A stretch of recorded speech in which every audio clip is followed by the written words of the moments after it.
Hello guys, हम advocate Dishank from Dishank law academy. आज हम पढ़ने जा रहे हैं आपका prevention sorry protection of women from domestic violence act. Domestic violence act से रिलेटेड उसके एमसीक्यूज करेंगे, जो मोस्ट इंपॉर्टेंट एमसीक्यूज हैं। और ये एमसीक्यूज आपका हर पेपर में आते ही आते हैं। मोस्ट प्रॉब्ली चांसेस होते हैं कि इन इन क्वेश्चनों में से आपका आपका हर किसी भी अगर इस एक्ट से रिलेटेड है तो कम से कम नहीं तो 50 या 80 का तक का रेशियो होता है कि यही वाले क्वेश्चन ही रिपीट होते हैं। ठीक है, तो शुरू करते हैं। The protection of women from domestic violence act 2005 come into force कब आया था? ये आपका फोर्स में कब आया था? ये आया था 26 अक्टूबर 2006 में आया था। ठीक है, तो इसका आंसर क्या है? D. An order made by the competent court. Competent court मतलब जो क्षमता वाली कोर्ट है, under domestic violence act enforceable by. अब ये कौन इन्फोर्स होता है? On through India and except Jammu Kashmir. हालांकि अब ये क्वेश्चन आपका कोई वैलिड नहीं है क्योंकि अब ये पूरी इंटायर इंडिया में लगता है। ठीक है, which of the following terms has not been used in the category of various kinds of abuse falling in the definition of domestic violence act? Domestic violence act आपका सेक्शन 3 में बताया गया है कि क्या क्या चीजें आपकी डोमेस्टिक वायलेंस एक्ट में आती है। Definition of domestic violence act आपका 3 में आता है, पर इसमें कौन से डोमेस्टिक वायलेंस एक्ट की बात नहीं करता? देखो, इमोशनल भी आता है, वर्बल भी आता है, इकोनॉमिकल भी आता है, पर मेंटल अब्यूज आपका नहीं आता। ठीक है, तो ये डी इसका आंसर है। तो हमें इसमें नॉट ढूंढना था, तो नॉट हमें डी में मिल गया। Information to the protection officer about domestic violence may be given under section 4 of domestic violence act. Information आपका देनी पड़ती है प्रोटेक्शन ऑफिसर को। ठीक है, about domestic violence may be given under section 4 the domestic act by. अब कौन दे सकता है इसकी रिपोर्ट? इंफॉर्मेशन ऑफिसर को, सेक्शन 4 के तहत। सेक्शन 4 क्या कहता है? Information to the protection officer and exclusion liability of informant. देखो, सेक्शन 4 के बारे में जानना। सेक्शन 4 कहता है कि अगर कोई आपका डोमेस्टिक वायलेंस हुआ आपके साथ, ठीक है, उसकी इंफॉर्मेशन किसी भी पर्सन ने दी है। किन किन पर्सन ने दी है अभी हम पढ़ते हैं। ठीक है, ठीक है, आंसर ही बताया मैं इसका आपका। इसमें ए लिखा है, एनी पर्सन अगर किसी भी पर्सन ने दी है तो उसके ऊपर कोई भी केस नहीं होगा। मान लो मेरी पड़ोसन है, उसके ऊपर डोमेस्टिक वायलेंस कर रहा है उसका पति, मैंने पुलिस को बुला लिया या प्रोटेक्शन ऑफिसर को इन्फॉर्मेशन दे दी या मैजिस्ट्रेट को इन्फॉर्मेशन दे दी, तो मेरे पे कोई केस नहीं होगा। ठीक है, तो आंसर है ये। Shelter home notified under section domestic violence act is bound to the provider shelter to the aggrieved person on the request of. अब शेल्टर प्रोवाइड किसके रिक्वेस्ट पे करा जा सकता है? आपका आपका प्रोवाइड करा जा सकता है आपका, इसका आंसर ई है। ठीक है, ए और डी के पे, प्रोटेक्शन ऑफिसर की रिक्वेस्ट पे, ठीक है, और आपका डी में है एग्री पर्सन की रिक्वेस्ट पे। ठीक है, शेल्टर होम प्रोवाइड करे जा सकते हैं, तो इसका आंसर क्या है? E. Which of the following is correct? इसमें से कौन सी बात करेक्ट है? The protection officer shall as far as possible by women, जितना हो सके एक वुमेन होनी चाहिए। ठीक है, the district magistrate has act to protection officer, कि district magistrate has act protection officer पे एक्ट करेगा, एज मतलब डिस्ट्रिक्ट मैजिस्ट्रेट को ही प्रोटेक्शन ऑफिसर बना दिया जाएगा। ठीक है, आईएएस को ही। और dowry officer of the district has to act protection officer, जो डोरी ऑफिसर होगा वही आपका प्रोटेक्शन ऑफिसर बनेगा। यही वाली बात भी गलत है, ये भी गलत है। आंसर इसका ए वाली बात सही है। जितना हो सके आपका एक वुमेन ही होनी चाहिए प्रोटेक्शन ऑफिसर। ठीक है, सेक्शन 8 में इसकी बात करी गई है। Which one of the following is not a function of a protection officer? तो इनमें से कौन सी चीज आपका फंक्शन नहीं है इसका प्रोटेक्शन ऑफिसर का, मतलब जो उसके कार्यक्रम में नहीं आता, यानी कि सेक्शन 9 किससे रिलेटेड है क्वेश्चन?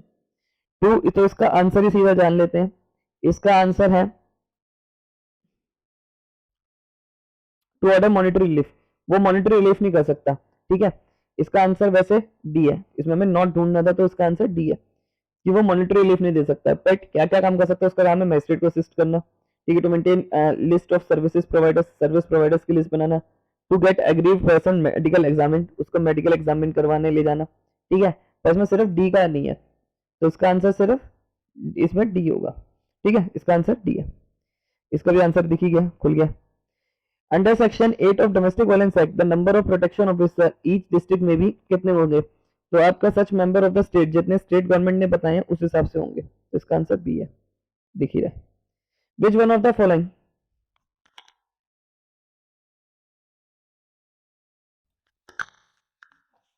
अब है आपका क्वेश्चन नंबर 9। क्वेश्चन नंबर 9 क्या है? सेक्शन 10 से रिलेटेड है। सेक्शन 10 बात करता है आपका service providers. Which one of the following can not be? इसमें से can not be registered service provider, इसमें से कौन सा आपका सर्विस प्रोवाइडर पे बात नहीं करता? तो सेक्शन 10 क्या डील करता है आपका इससे? ठीक है, सर्विस प्रोवाइडर से। तो इसका आंसर है आपका D. Any women rendering social services, तो आपका सर्विस प्रोवाइडर से डील ये नहीं करता। डी है इसका आंसर। ठीक है, any woman rendering social services वाले नहीं कर सकते, कोई कंपनी एक्ट में है तभी आपका सोशल सर्विस सर्विस प्रोवाइडर्स में आपका लिस्टेड कर सकते हैं। Protection order in favour of aggrieved person under section 18, section 18 बात करता है प्रोटेक्शन ऑर्डर्स की, कि कम्युनिकेट नहीं करना, कुछ नहीं करना, इन चीजों की। ठीक है, पास बाय कौन पास करेगा, आपका मैजिस्ट्रेट पास करेगा। ठीक है, तो सी है इसका आंसर।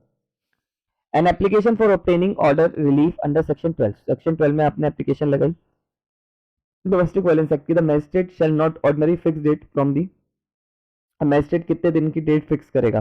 ठीक है, ऑर्डिनरी आपका वो डेट फिक्स करेगा आपका 3 days from the date of receipt of application, तो मतलब वो जैसे ही आपने ये एप्लीकेशन जमा करवाई तो 3 दिन के अंदर, 1 2 3 दिन के अंदर जज को उस पर सुनवाई करना शुरू करना पड़ेगा। तो इसका आंसर क्या है, सी।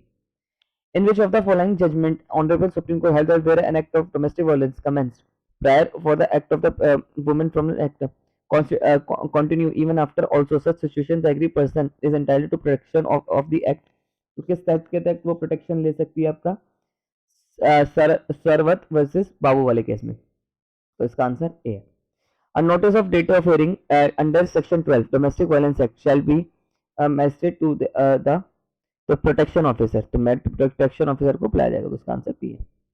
अब magistrate direct the matter to be referring for counselling under section 14, the protection officer of women domestic violence act will fix the next date of hearing, आपका कितने दिन में फिक्स करेगी वो नेक्स्ट डेट ऑफ हियरिंग, आपका करेगी वो with in a period not exceeding 2 months, मतलब जो नेक्स्ट डेट लगेगी, अब जो रिस्पोंडेंट्स को बुलाने की जो नेक्स्ट डेट लगेगी, ठीक है, वो कितने दिन की लगेगी, आपका 2 months की लगेगी। ठीक है,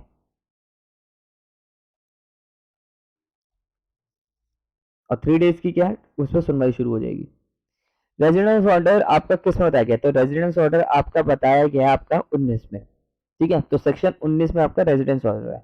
12 में एप्लीकेशन लगाते हैं मैजिस्ट्रेट के सामने। ठीक है, 18 में आपका प्रोटेक्शन ऑर्डर्स की बात करी गई है, 19 में आपका रेजिडेंस ऑर्डर्स की बात करी गई है, और 21 में बात करी गई है कस्टडी ऑर्डर की। ठीक है, तो पर इसका आंसर क्या है, 15 का आंसर है आपका C. Competent court under domestic violence act means, अब कॉम्पिटेंट कोर्ट का मतलब यहाँ क्या है, तो कॉम्पिटेंट कोर्ट का मतलब यहाँ पर है आपका कोर्ट ऑफ जुडिशियल मैजिस्ट्रेट, आपका कोर्ट ऑफ जुडिशियल मैजिस्ट्रेट। ठीक है, जुडिशियल मैजिस्ट्रेट फर्स्ट क्लास के पास ही लगती है। Monetary relief provide under section 20, section 20 के तहत लगता है, और द डोमेस्टिक एक्ट में इंक्लूड, अब इसमें क्या क्या इंक्लूडेड है, इसमें आपका लॉस ऑफ अर्निंग भी है, मेडिकल एक्सपेंसेस भी इंक्लूडेड है, maintenance for the aggrieved person भी है, और ऑल द अबव इसमें पूरा है, तो आंसर इसका डी है। The magistrate under Domestic Violence Act may pass an order to pay compensation for injury in, compensation order किस में आता है आपका, तो compensation आता है 22 में, तो इसका आंसर बी है।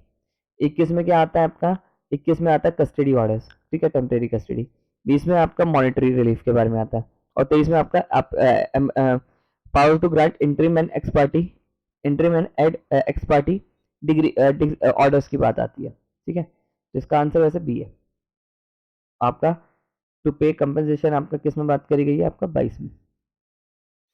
Protection of women from domestic violence act provide under which article, protection आपका इसमें किस आर्टिकल में दे रखा है कि वुमेन को प्रोटेक्शन देनी ही देनी है, तो ये बात आपका 14, 15, 21 में दे रखा है, तो इसका आंसर बी है।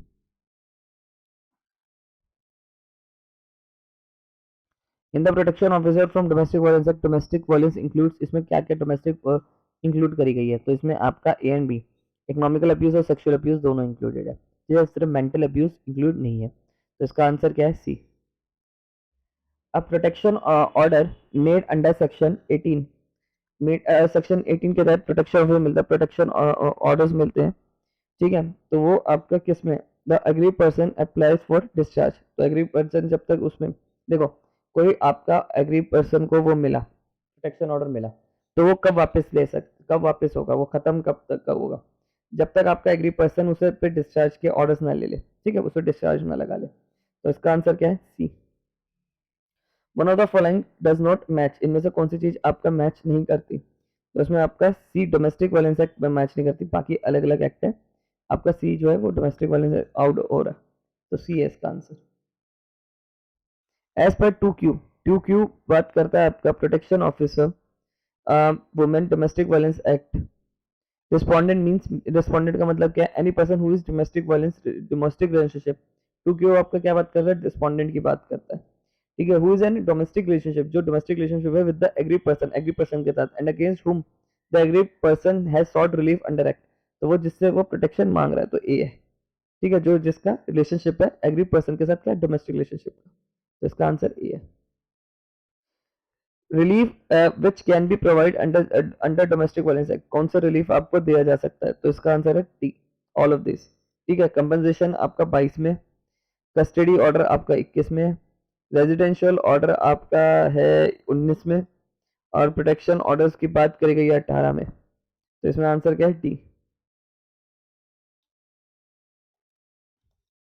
Non compliance of protection order order by the under domestic, तो क्या होगा, अगर मान लो कंप्लायंस नहीं करा आपने, कोर्ट ने कोई ऑर्डर दिया और उसका कंप्लायंस नहीं करा, तो वो क्या होगा, उसका होगा कॉग्निजेबल होगा, नॉन बेलेबल ऑफेंस माना जाएगा। कोर्ट ने कोई ऑर्डर करा है 21 का, 22 का, 23 का, कोई भी ऑर्डर करा है, तो उसको माना नहीं, तो आपका के ऊपर क्या लगेगा, अफेयर दर्ज हो गया, नॉन बेलेबल केस है, तो सी एस का answer. Maximum penalty for breach of protection order by respondent under section 31, in the terms कितनी मैक्सिमम लगती है, अगर आपने पेनल्टी लगेगी रिस्पोंडेंट के ऊपर कि उसने आप ऑर्डर नहीं माना। 31 में, 31 में क्या बात कर रखी है, 31 में बात दे रखी है कि penalty for breach of protection order by respondent, मतलब प्रोटेक्शन ऑर्डर को ब्रीच करने पे, ठीक है। तो इसमें कितने टाइम की सजा है आपका, इसमें है आपका 1 ईयर की सजा है, ठीक है, 1 ईयर की सजा है, तो इसका आंसर पी है। Non-compliance of which of the following orders passed under the protection order of domestic violence act, तो उसमें से कौन सा प्रोटेक्शन ऑर्डर है जो आता है, डी है, ठीक है। नॉन कंप्लाइंस के ऊपर, विच of the following order pass under the protection of violence is of an offence, अगर आपने 21 का प्रावधान का पालन नहीं करा, ठीक है। देखो 21 का प्रोटेक्शन ऑर्डर क्या कहता है, प्रोटेक्शन ऑर्डर आप बात करता है आपका 18 में, अगर 18 का मान लो ए जो है वो एग्री पर्सन है, ठीक है, और जो डी है वो आपका रिस्पोंडेंट है, रिस्पोंडेंट को होगा कि तुम इसके पास नहीं आओगे 300 मीटर के दायरे में, और ये तब भी पास आ रहा है, ठीक है, तब भी ये इससे कांटेक्ट बना रहा है,